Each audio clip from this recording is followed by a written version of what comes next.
আমরা একটা ইডিয়মস দেখতে পাচ্ছি, অ্যাপল অফ সোডম বা ডেড সি অ্যাপল। আচ্ছা, এটার মানে কি বলেন তো?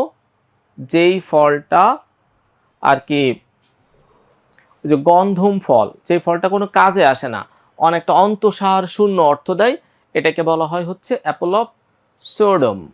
ঠিক আছে, অন্তঃসার শূন্য, দেখতে অনেক সুন্দর মনে হচ্ছে, যে আমরা মাকাল ফল বলি না, মাকাল ফলকে ইংলিশে বলে হচ্ছে অ্যাপল অফ সোডম বা ডেড সি অ্যাপল।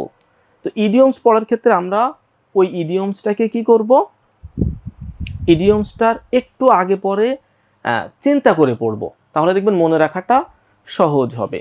যেমন দেখেন, আলফা অ্যান্ড ওমেগা, আমরা ইংরেজিতে বলি না যে হচ্ছে এ টু জেড বলি। আচ্ছা, লেখা কি বোঝা যাচ্ছে এই কালিতে লিখলে? এ টু জেড বলি না, এ টু জেড মানে শুরু থেকে শেষ পর্যন্ত। এটাতে এটার আরেকটা ইডিয়মস হচ্ছে আলফা অ্যান্ড ওমেগা, মানে শুরু থেকে শেষ পর্যন্ত বা একদম খুঁটিনাটি। ঠিক আছে, আচ্ছা, অ্যাকিলিস হিল আছে, ছবিটা কি দেখা যাচ্ছে? অ্যাকিলিস হিল, অ্যাকিলিস হিল মানে হচ্ছে দুর্বল জায়গা, উইক পয়েন্ট। অ্যাকিলিস হিল মানে হচ্ছে উইক পয়েন্ট।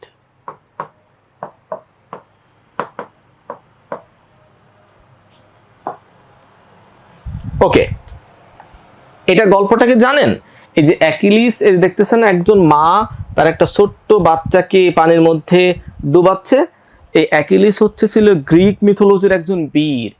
তা ও যখন অ্যাকিলিস যখন জন্মগ্রহণ করে, তখন তার মা এই যে অমরত্বের মানে পানির মধ্যে একটু ডুবায়, কিন্তু ওই ডুবানোর সময় ওর পায়ের গোড়ালিটা ধরে ডুবিয়েছিল, তো এই কারণে পায়ের গোড়ালিটা ঠিকঠাক মতো ভেজে নাই।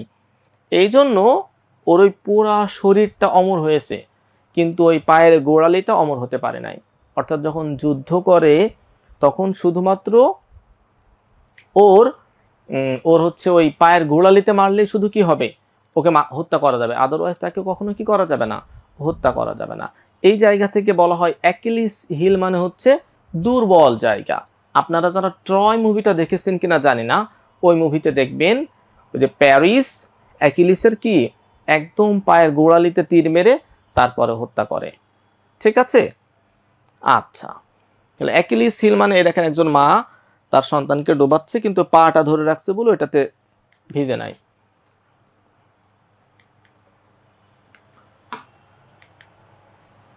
আচ্ছা, এবার দেখেন Apple of Discord. Apple of Discord মানে হচ্ছে ঝগড়ার মূল কারণ। তো একটা অনুষ্ঠানের মধ্যে এই ঘোষণাটা দেওয়ার পরে এই অ্যাপলটা নেওয়ার জন্য সবাই মারামারি শুরু করে দেয়। এখান থেকে বলা হয় অ্যাপল অফ ডিসকর্ড মানে হচ্ছে কি ঝগড়ার মূল কারণ। ওকে, বোন অফ কন্টেনশন। এখন দুইটা কুকুর যখন একটা হাড় নিয়ে কামড়াকামড়ি করে, তখন তাদের ঝগড়ার মূল কারণটা কি বলেন তো? ঝগড়ার মূল কারণটা হচ্ছে এই বোনটা। বোন মানে কি হাড়, এই হাড়টাই হচ্ছে তাদের বিবাদের মূল ব্যাপার। তাহলে অ্যাপল অফ ডিসকর্ড মানেও ঝগড়ার মূল কারণ, বোন অফ কন্টেনশন মানেও হচ্ছে ঝগড়ার মূল কারণ, বিবাদের বিষয়। ঠিক আছে, আচ্ছা, এবার এটা বলেন, a piece of cake. A piece of cake মানে কি? এই কেকটা কি সুন্দর দেখা যাচ্ছে, দেখছেন? এই কেকটা যদি এখন এই যে আপনারা ক্লাস করতে করতে প্রচন্ড ক্ষুধার্ত হয়ে গেছেন, এখন যে কাউকে যদি এই কেকটা দেওয়া হয়, ওর খাইতে কি অনেক কষ্ট হবে, নাকি খুব সহজেই খেয়ে ফেলবেন? এই জন্য এ পিস অফ কেক মানে বলা হয় হচ্ছে সহজ বিষয়। ঠিক আছে, এ পিস অফ কেক মানে হচ্ছে সহজ বিষয়। এখন আপনাকে যদি এই কেকটা দেওয়া হয়, আপনার জন্য খাওয়াটা অনেক কঠিন কাজ না, খুবই সহজ কাজ। এই যে এস এম ইয়াসিন অলরেডি জিভ বের করতেছে, তাহলে এ পিস অফ কেক মানে হচ্ছে সহজ কাজ। অ্যাপল অফ ওয়ানস আইস, এটা তো আমরা জানি যে কারো চোখের মণি, আমাদের দেশে এটা তো বলে যে সে আমার চোখের মণি। চোখের মণি কি অত্যন্ত প্রিয় ব্যক্তি। ঠিক আছে, অ্যাপল অফ ওয়ানস আইস মানে হচ্ছে অত্যন্ত প্রিয় ব্যক্তি। আচ্ছা, এবার এখানে হার্ড নাট টু ক্রাক। এ হার্ড নাট টু ক্রাক, সাধারণত আমরা এই যে বাদাম খাই, নাট মানে কি বাদাম, তাহলে বাদাম কি এই ছোলাটা কি খুব কঠিন কাজ? খুবই সহজ কাজ।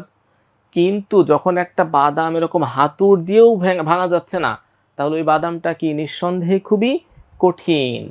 এই জন্য এই হার্ড নাট টু ক্র্যাক মানে হচ্ছে খুব কঠিন কাজ। তো যেটা বলছিলাম এই হার্ড নাট টু ক্র্যাক মানে হচ্ছে কঠিন কাজ, এটা আমরা দেখেই বুঝতে পারতেছি ছবি। ইন এ নাটশেল মানে কি, সংক্ষেপে।